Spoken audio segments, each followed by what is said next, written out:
Do you have a brilliant startup idea but are stuck in the launching phase? Are you feeling overwhelmed by funding, marketing, or just where to start? Don't let your startup idea stay grounded. Visit our website at eapla.com to schedule a Blue Couch meeting and launch your startup journey today. Welcome back to On the Cusp. I got my co-host Matt Snyder back with me. Yes. And this is really exciting because we're actually going to get to talk to Caleb and Michelle King about Dripp Sprout. And Sprout isn't even open yet. Correct. Not yet. Not yet, but we're right on the verge. We're on the cusp. We're on the cusp. So talking about that and is really interesting. And you guys are you're serial entrepreneurs. Yeah, it's kind of a sickness. Yeah. You really get excited by that final push, the launch, the drive. And, So tell us about Dripp, and you guys are back open with Dripp, and then what is Sprout? So Dripp was just a little home bakery thing that we started during COVID and started doing the farmer's market, got some momentum, brick and mortar momentum continued, and now we're at our second location right by Byrd High School, and we've expanded the product line a couple of different ways now, and business is really maturing and growing, and we're about 4 years in now. It seems like yesterday, but kind of taking American classics, fried chicken, donuts, ice cream, and elevating it a little bit, not competing on price so much as being able to differentiate yourself from standard offerings. So that was our business model, and that's what we've been doing with these different avenues that we're exploring with Dripp. Okay. And so now you got something new going with Sprout. What is that? Yeah, so Sprout is a play cafe. It's something that's been trending kind of in a lot of the bigger cities lately, a community for families, for parents and caregivers to bring kids and give them a space to explore, play, learn. It's focused for smaller kids, infants and toddlers, age 0 to 6. So we've incorporated a full cafe offering in there for parents to be able to take a breather, take a break, while their kids can kind of openly play and discover in a more, I guess, almost Montessori style play space that's evoking independence for them to be able to go play, open-ended learning, open play. Now, where are you on it right now? Where is it going to be located? So we're located in Broadmoor, Uri and Ockley. Okay. Yes, we're about probably 3 to 4 weeks away from opening. Cool. Okay. Great. Let's go back, because y'all are exciting, and y'all are not doing justice to who you are. In Matt Snyder, your fan. So, Dave, you know me. I'm throwing events, right? I'm trying to make Shreveport cool. I'm trying to find cool things. We're in the middle of COVID, and these two young, good-looking, cool people show up on the scene in a Mercedes Sprinter selling donuts. Pretty much. And they had no experience. They knew nothing really about the community. And I think a lot of us that were in the fight were real excited. And y'all have kept fighting, and you've gotten ingrained in the community. Let's talk about, it's awesome what you're doing now and where it is now.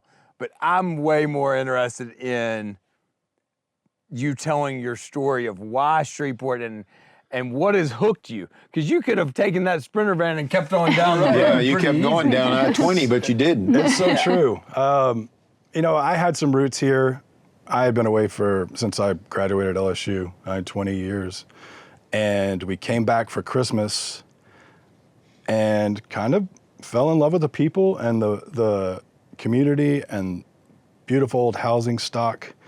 And it's really a fertile ground to try new things, it seemed like to us. And I don't think it was conscious. I mean, we got an apartment, rented an apartment, and like, well, let's stay a minute.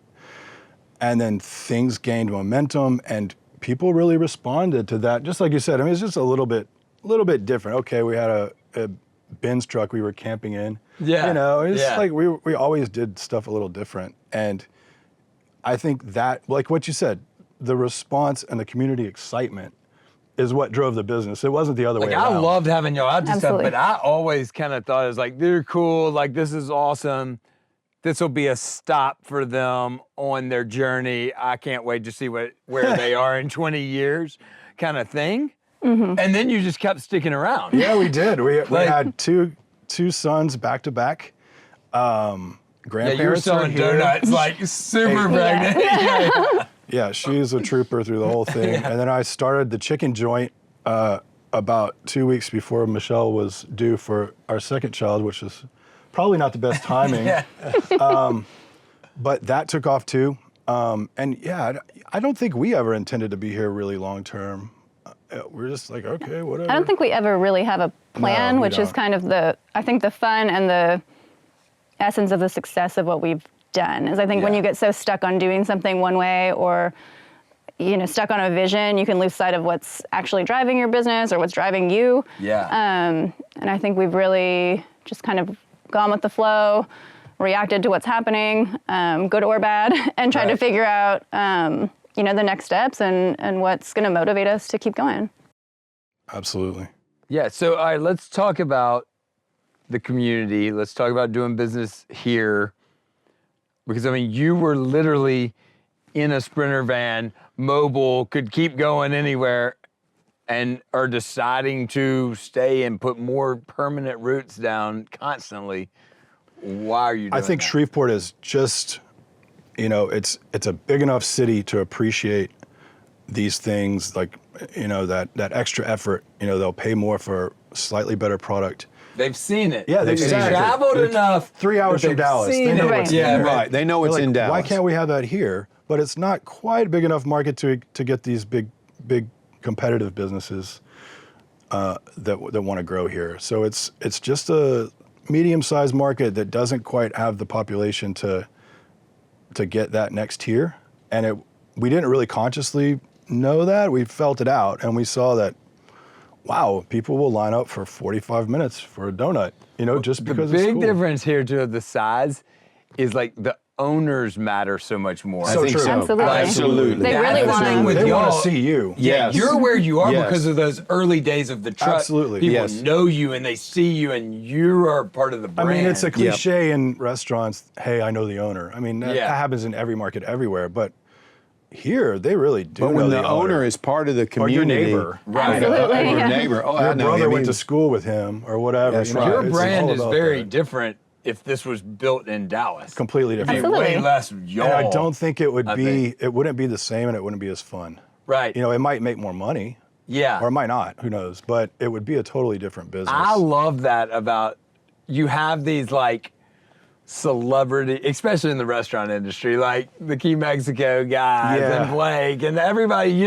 I can't even go to Brookshire's without I need incognito. Oh, Brookshire's yeah. attire. Yeah. I remember one year, 10 years ago, like in a grocery store and ran into Boz, and he's like teaching me how to cook butternut squash in Berkshires. And I'm like, this is only in Shreveport. Which is really incredible, especially when you have a young family. I mean, that's all those things that aren't important when you're single or newlywed or whatever. When you start raising a family, those values really matter, and being able to. Do you agree that we're hard on ourselves? I think so. I mean, I think this is a great place. I mean, I think that people just like to complain sometimes and focus on what you don't have rather than what we do have. Yeah. I mean, we have incredibly low cost of living. We have a really fertile business community, in my opinion. If you've got some drive and you got an idea, you can make it happen here. And there are many places where you can do that without massive access to capital or, a bunch of investors behind you or a big city skill set that you've developed for 20 years.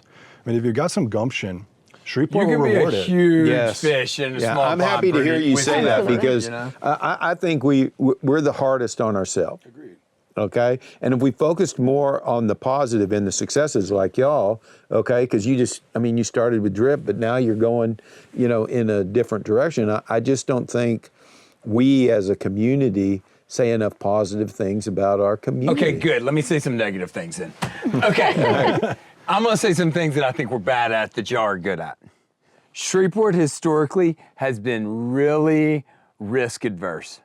The business owners have really been scared to try the new thing. Oh, you can't do that in Shreveport. Oh, you can only do that in Dallas. Oh, we're not big enough to have that. Sorry, Matt, you don't get to have that. We're not big enough. I've never believed that. No. And I think like y'all are proving it as much as anybody. And You know how many times we've heard, oh, you can't compete with Southern Made. Yeah. Or, oh, Krispy Kreme failed here. You know, Yeah. like, Yeah. Right. if you think about those things and you don't take the risk, you can get yourself talked out of it really Absolutely. quickly. there's a lot of people here, and I mean this in a positive way, but there's a lot of people here that are here because they're protecting their family's wealth and their money, and they are not entrepreneurs at heart, and they're not risk takers, and that's okay. Everybody can't be. But they're not the voice on if a risk taker can be successful or not. You know, and Absolutely. the risk takers here, if you look at the people that have taken big jumps, like what the Chews are doing with Koi right now, Gabe, y'all, Louders. the Key Mexico people, Louders. Even the water park, okay? Right. Yeah. The guy out at the water park, Lee Hovish, okay? Came from Texas and bought a water park and said, I'm gonna be in the water park every day The to make it people work. that spend the Got money to. to do it right, there are very few stories we could sit here and think of people that spent the money to do something cool the right way and failed in Shreveport. And like you said, it is a hands-on It place. is. It's not That's right. make the investment and watch it grow.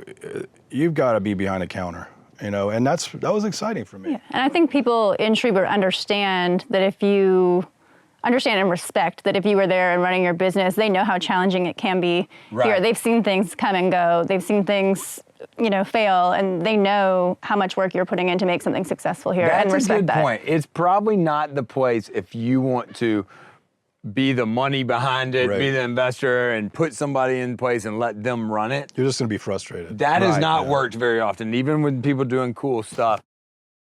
And I think that goes back to they want to know you. They want to know who is this. Yep. It's a small town Where'd you go to mentality school? in a It is. bigger city. Yeah. You know? Yeah. Well, I like to tell people all the time, Shreveport is the largest small town you're ever going to work in. We agree. Absolutely. I'll guarantee you. You either know somebody or they know somebody that's talked about you. Well, who is that guy? Oh yeah, I know him. Or they were one of your mom's patients. Or like, That's there's like right. 2 degrees of separation. But that's a good thing. Absolutely. That is a good thing. When I you're love from it. Shreveport, I think you think that everybody would, it would be so cool to be in this big city and a lot of that, especially when you're younger.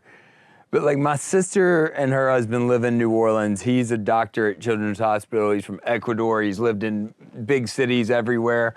And he is begging my sister to come to, he thinks the Shreveport lifestyle would be like the greatest lifestyle ever. I think it's just perception. And we beat ourselves up because so many of Shreveport have just been here for the whole time. Right. I will say that has been a huge challenge for us. Like, people looking for the next step and wanting to go to a bigger market. Like, we've had a lot of friends move. It's tough to watch that happen and be the ones with like the boots on the ground and still Right. putting in the work. But there are new people coming, and it's just as long as you stay out there and keep meeting people. All we can do, and it's been the same thing me and Grant Andrew all those years we're trying to do with the festivals and events, all we can do is have cool things and keep doing cool things and hope that people see it and decide to stay, and we keep, if it's 5% of high schoolers staying right now, if we can move that to 15, 20. 10, yeah. And I think we're all doing that. And you just have to know it's a long process and Absolutely. you're never going to win 100%, and it Right. is what it is. Yeah. You're Shreveport. I mean, Callenberg said it the best I ever heard it one time. He said, Matt, we're never going to have an ocean and we're never going to have any mountains. And I mean, that just is what it is. I mean, True wise man. I was Yeah. like, dang, Callenberg, that's the smartest thing you ever said. But you can build a really quality life here, and you can set yourself up to travel and to do those That's things. right. And, Yep. we're in a really great central place to see a lot of amazing places. It's a and great place it's to a travel choice. from. Yeah. It It's is. an easy place to travel from. Absolutely. Every time I fly, across the country or anywhere, I'm like, holy smokes, I'm here by lunch. Yep. Yeah. Yep. Like, you can get, we flew to a few Cabo hundred on bucks, the other, on the other side of Mexico, and I was literally there before lunch. Absolutely. Yeah. Crazy. Yeah, and they're doing a lot of things at the airport to make it even better every day. Their upgrades are gorgeous. Oh, man, The they are. airport is so much better than it Yes. was 5 years ago, even pre-COVID. Oh, yeah. I mean, we're fixing to have 300 more parking spots, and that won't be enough. I'm just going to go out and say it right now, okay? You're still going to struggle to find It's a been a parking long spot. time since I've been shopping airline prices, and I've felt the need to drive to Dallas. Right. Not worth it. It's not worth it Right. anymore. It isn't. Used to be pre-COVID, there were sometimes you'd look and it was a lot of money, like you had to almost. That has disappeared in And a lot of direct stuff too. Yeah. Yes, Surprising. absolutely. Just launched their I think you're going to Nashville see and- soon. You're going to see a direct from Shreveport to D.C. Now it won't be Washington National, okay? Like Baltimore or Yeah, you're either Dulles. going to go Baltimore or Dulles on that. That's going to happen. And that's what they're saying. We keep beating them up for that because we need it. Man, we've got the connections we need now. I mean, like you one connection, an hour, layover, and anywhere you want to be in 4 or 5 hours. in Same the with country. Toronto. I mean, that's very multiple flights a day from Dallas to Toronto. We just hop over to Dallas. We're back in We're Canada. back home, yeah. Yeah, I mean that's It is. It is cool. So when does Sprout open? We're hoping about 3 weeks. About 3 Yeah, we're weeks? just in those, final construction touches. That's but good they because always this take longer episode than will be coming out So in that about will 3 be- weeks. perfect. It will be open when this episode comes Because out. I've had, So, at EAP, we've had a lot of people come in and talk to us about launching a business, kind of similar to what you're talking about. And our deal is, it's our job to help you put everything together so that you can go and do it, okay? And nobody can do it but you, if it's your Well, the your hardest idea. thing about being an entrepreneur for the first time is you don't know that like hurdles and crazy things are going to happen. Once you know that and it kind of becomes part of it, like I was watching can when feed you off were of dealing, it. yeah, when you were dealing with the downtown nobody would ever stuff, tell you that the I knew foundation's it gonna- sucked, I mean- but I also knew like it wasn't gonna Nah. Right. halt But Matt, you. I- but Matt, like, let's go back to Dripp. Nobody's ever going to think that the foundation's going to cave in on your Right. place of business. No, it was a Okay? big, Yeah. it's a big surprise, I And- think. and- so. and I mean, much that was better major. location. It works. Everything happens for a reason. That's So right. true. And Absolutely. you just, hey, you took it and you made it We better. did. I actually think without that break, we wouldn't have been able to plant the seed for a sprout, so to speak. I mean, we took some time. We traveled for a couple of months and saw how this concept is developing in bigger markets, this Play Cafe. We saw what doesn't work. We have That's two young one kids. one valued thing in like your study, and people like will go and only look at like what they want. what's killing it. Yeah. You need to see what's like not killing it too. Right. And Absolutely. that was the most, I think, educational part of it was, you do the math. There's no way this place is making money. Like they only have this many slots available during the day. You do them, it doesn't work. So, you can evolve your model and perfect, how you want to do it. And we must have visited 25 or 30 of these things throughout the States. And, if we had been in the donut shop the whole time, wouldn't have had that perspective and been able to feel good about making this investment in time and money in this new business. So Well, man. I mean, and you're in the right state for the chicken business. I mean, chicken, donuts, and family. Popeyes and Yeah. Cane's, out of Louisiana. I mean, Dripp's the next one. I mean, let's go. Oh, heck yeah, it can I mean, happen. literally, Louisiana's richest man is a chicken guy. That's true. Yes. Yes. I mean, that's And everybody told him he couldn't make it. Oh, yeah. Okay. My apartment at LSU was 50 yards from the first Cane's, right there at the It was corner. in your blood. You had to do I'd it. get one can of beer and a Cane's box after work, and that was like my dinner all the time. So it's exciting to see that. And he was a bootstrap guy. He did some summer jobs. He's a hustled super up cool some money, person and to be around. it was pretty amazing to watch that take off. Well, gang, Well, dude, y'all thanks for gonna kill it. coming. Hey, this has thank been you for great. having us.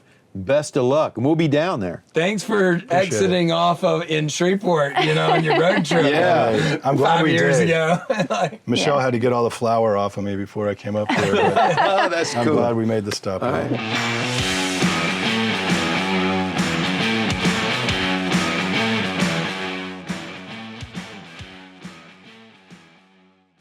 Enjoy the podcast?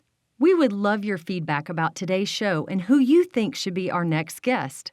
Send us an email at info@eapla.com. Also, be sure to share the show and leave a comment on our social media post.